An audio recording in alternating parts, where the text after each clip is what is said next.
Citizens look to counties for a vast array of services, including public safety. As county officials, we must be smart on crime and use taxpayers' dollars wisely. 2 out of every 3 county jail inmates are not sentenced offenders, but people pending trial, often held on low bond amounts they cannot meet. Many of them could be effectively monitored in the community, saving money, better managing jail populations, and without compromising public safety. We need tools to help us determine who's safe to release from jail and who should stay in jail pending a trial. A dollar amount that's set based on the charge tells me absolutely nothing about the risk to public safety. Victims and the community have the right to a transparent pretrial process, one that they know uses intelligent, evidence-based assessments, and not just some bond schedule that leaves the risk of the community and the safety of the community up to chance. The bail system in America is broken. Counties spend roughly $9 billion a year to house pretrial inmates.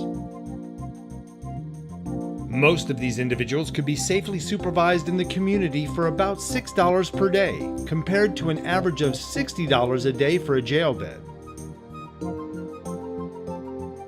We now have a better way to determine who should be held in jail pending trial and who can be released and monitored in the community. Risk assessment.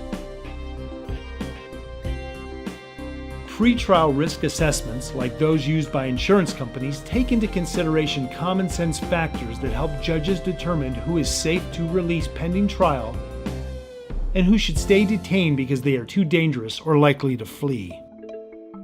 In Colorado, the Commission on Criminal and Juvenile Justice has been working on risk assessments. And what risk assessments and community corrections do is to give those who really don't need to be in jail an opportunity to be out and still working in the community, contributing to society. They are a very effective way to be able to monitor those who are out in the community and to make sure that the right folks are in jail to keep our community safe and to make sure that public safety is a number one priority. This also gives us the ability to, at a lower cost to the county, to be able to monitor inmates without necessarily just locking them up in our county jails. As a sworn sheriff, my first duty is to protect the community. The mission statement of our organization talks about making our community safer.